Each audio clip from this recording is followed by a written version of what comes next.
afternoon, everyone. Thank you for joining us. I'm Assemblymember Tony Simone. I represent the west side of Manhattan in the New York State Assembly. Just over a year ago, I introduced the MELT Act to ban law enforcement, all law enforcement, from hiding their identities behind masks with the support of all gathered here today and other colleagues who have conflicts in their district who cannot make it at the last minute. When we passed the legislation as part of this year's state budget to enact this ban, we did so with confidence in the law's constitutionality. Yesterday's judicial opinion against the law is only one small step in the legal battle with the federal government. I wrote this in consultation with legal scholars and members of law enforcement, and I am confident that the state will win on appeal. Nowhere in America should masked secret police terrorize and kill fellow Americans and terrorize immigrants alike. The federal government believes their agents can only do their jobs while hiding their faces, then what they are doing is surely un-American. If you have nothing to hide, as the governor and all our leaders here and beyond have said, if you have nothing to hide and you are following due process in the law, why do you need to hide your face behind masks?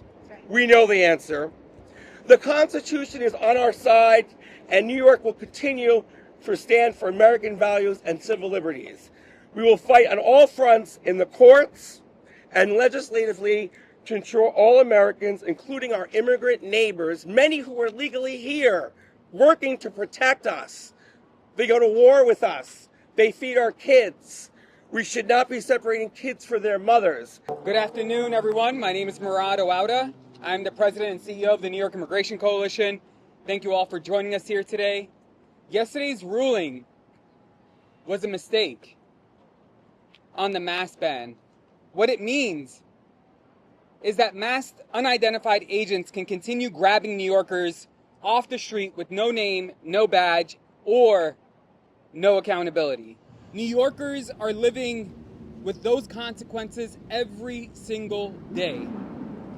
What survived in yesterday's decision was the court upholding New York's ban on 287G agreements, ending the deputization of local police as ICE agents.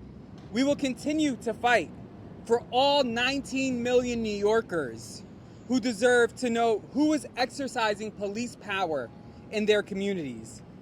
And that is not a radical demand. It is the bare minimum requirement of a democracy. Thank you. Thank you. This ruling is an affront to our Constitution. I am proud to represent one of the most immigrant-rich districts in this state.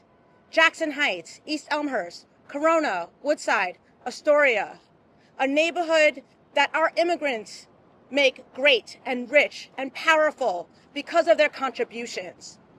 But with that comes masked agents that are attacking and kidnapping our communities.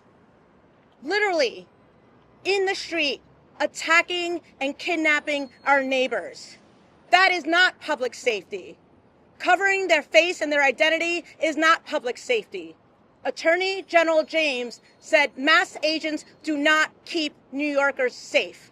And we are grateful that they are going to fight this ruling because it is unconstitutional and an affront to our right as a state to protect New Yorkers. I was a federal prosecutor for 10 years, and I worked with law enforcement agents from all over the federal government, including with the Department of Homeland Security. And I was prosecuting mafia cases, murderers, massive narcotics traffickers, and the like.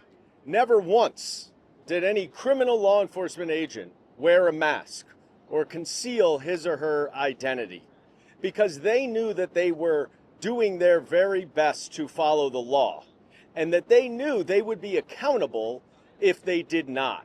They were not trying to hide themselves. They were not trying to mask themselves. They were not trying to stand behind a veil of secrecy. And yesterday's ruling is a travesty because New Yorkers clearly do not want ICE agents to be acting with impunity while they hide behind masks. But more importantly, it is simply un-American. It is un-American. It is anti-democratic. Secret police are the things you would see in Soviet Russia or Nazi Germany. I'm proud to stand here with so many great advocates and my colleagues at the city and state level because we are going to continue to push, and we will continue to push on legal front, on the legislative front, to rein in ICE, to stop this dragnet, and to make sure that all New Yorkers, regardless of their citizenship, are kept safe in this city. Good afternoon. My name is State Senator Kristen Gonzalez. I represent District 59 in Western Queens, Northern Brooklyn, and the east side of Manhattan. And I want to thank my colleague, Assemblymember Tony Simone, for putting this together because it is clear that this is a critical moment. Currently, ICE is ramping up their operations across New York City. In July alone, they arrested 51,000 people. And according to a Siena poll, 62% of respondents disagree with how ICE is carrying out their operations. And that's not surprising. What we've seen since the Trump administration has taken office is nothing short of horrific. We've seen our neighbors killed in the street. We've seen masked agents kidnap people off the street. We have seen them come into our communities and, as you heard from my colleagues, act with impunity. And in response to all of this year, the New York State Legislature put together a historic package of bills through the New York budget. These are not controversial things. These were bills that were broadly supported across the state and, as you heard, broadly supported by most Americans. The idea that we should have the baseline of dignity and respect. And what we saw with this recent ruling is two things. We saw 287G agreements and the inability for law enforcement not, and on a local level, not to work with ICE be upheld, but we also saw a ruling that put more of us at risk by saying that ICE agents can indeed wear masks while carrying out their operations. And this is something that concerns every single person. Just this week, we saw ICE agents walk up to New Yorkers filming peacefully and spray tear gas in their eyes. That is happening right here in New York City and across the country. I do not understand why it is controversial or why there is not a legal precedent to say that those New Yorkers deserve the right to protect themselves. So I hope that in the next legislative session and in the next cycle, we'll continue to protect New Yorkers from ICE, continue to work together, continue to demand for ICE to be abolished. And I just want to thank every New Yorker for tuning into this because it is so important, and certainly thank every colleague standing here today because without the public and without our state legislature, certainly we'd be worse off because of this fascist Trump administration. Thank you so much. Thank you, folks. My name is Diana Moreno. I'm an assembly member representing Assembly District 36, Astoria in Long Island City, and I'm a proud Ecuadorian immigrant.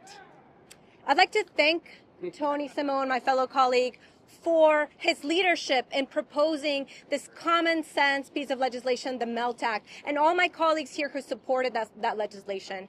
I also want to thank the New York Immigration Coalition and all the advocates that are continue to tirelessly fight for the dignity and safety of immigrant New Yorkers as ICE surges across our city. The Trump administration cannot be counted on to be a partner in defending our constituents' constitutional right. They are often an obstacle, just like it was shown last night through this federal judgment.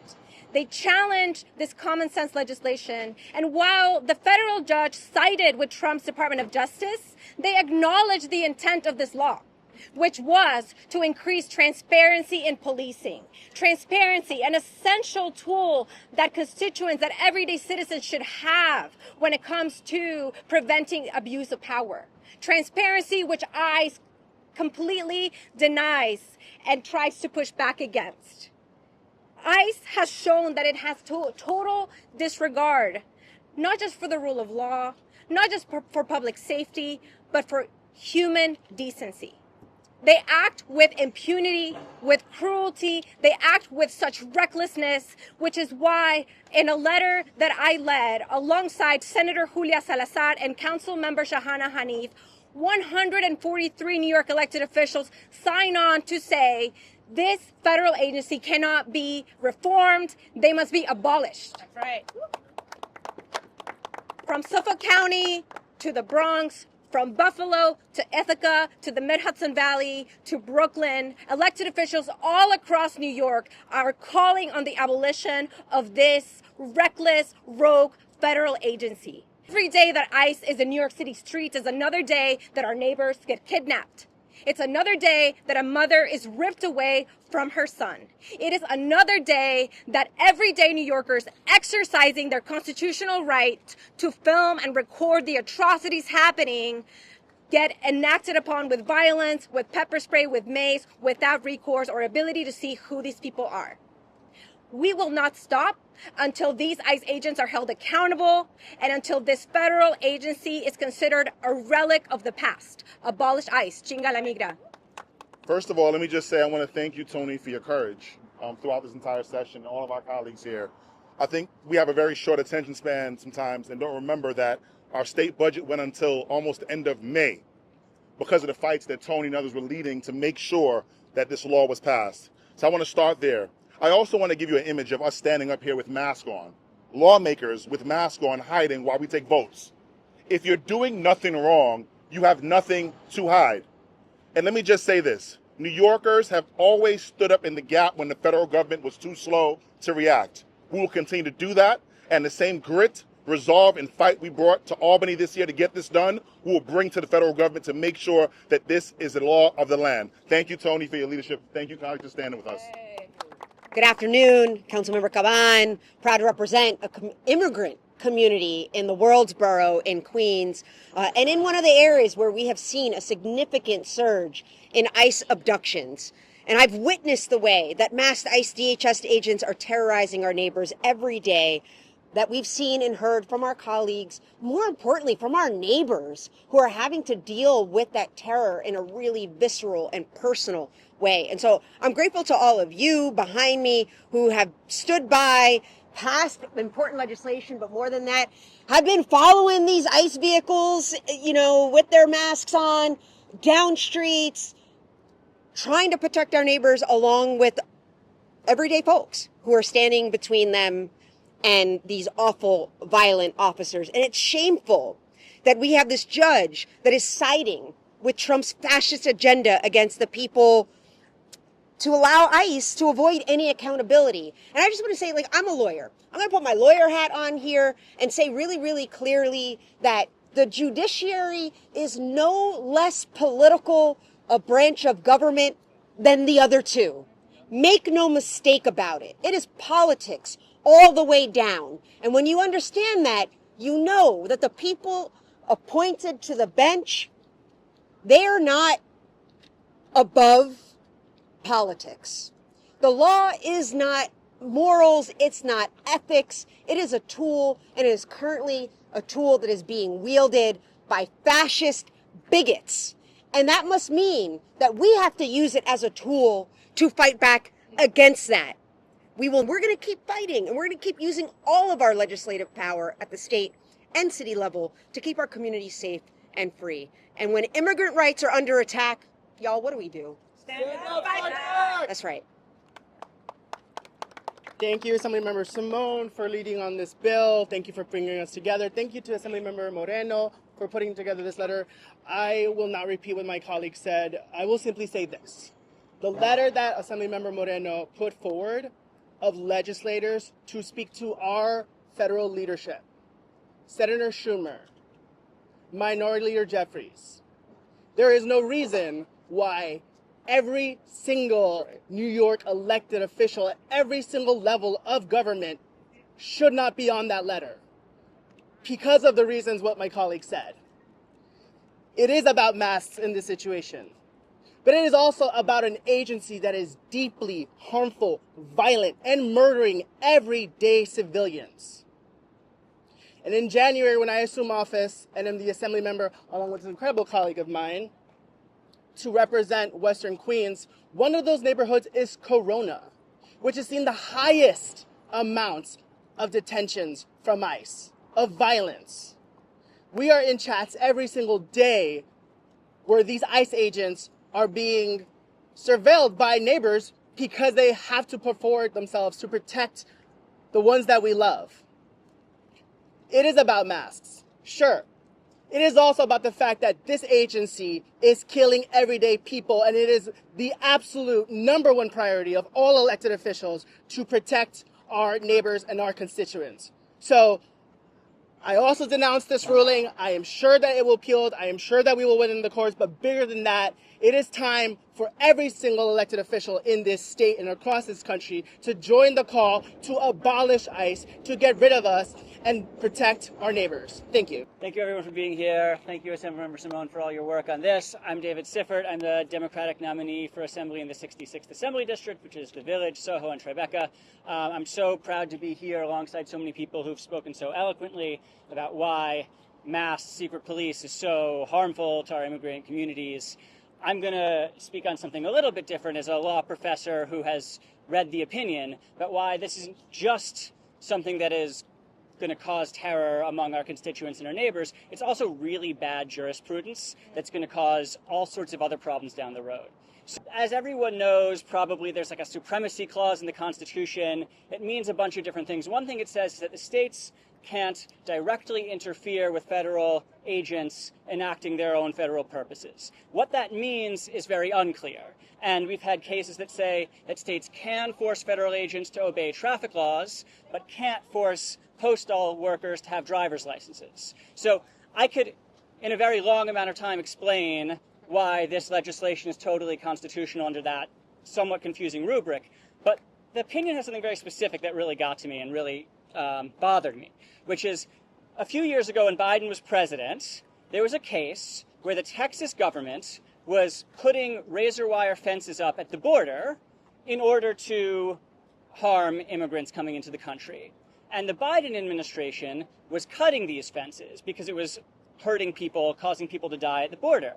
And the court said that not only could Texas build these fences, but they could stop the federal government from cutting the fences.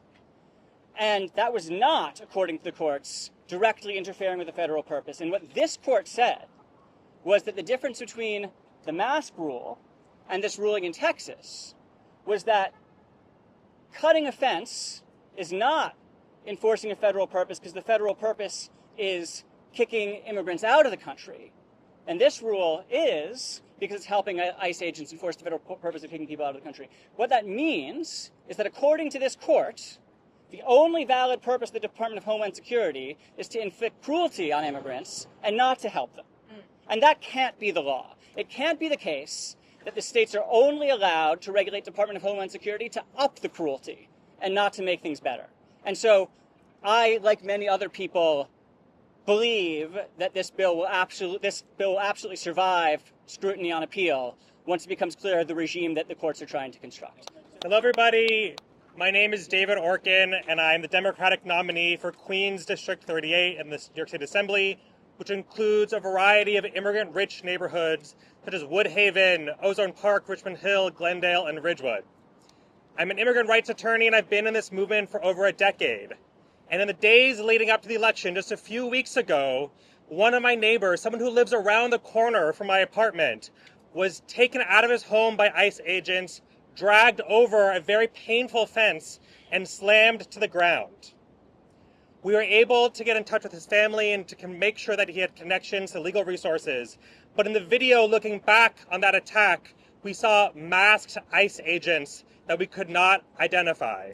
Trump administration says that those agents need to wear masks to protect themselves against harassment. I'm thinking that is so dripping with irony, it is on the point of being preposterous and mocking our neighbors who need protection. My neighbor on the corner who got dragged over the fence, he needs protection from ICE harassment. The people down the street in Glendale getting dragged out of the Stop and Shop need protection from harassment, not federal agents. And I applaud and thank Assemblymember Simone for his leadership on this bill, and I look forward to joining him in the New York State Assembly as we think of new and creative ways to protect our neighbors. Thank you. Thanks so much, Assemblymember Simone.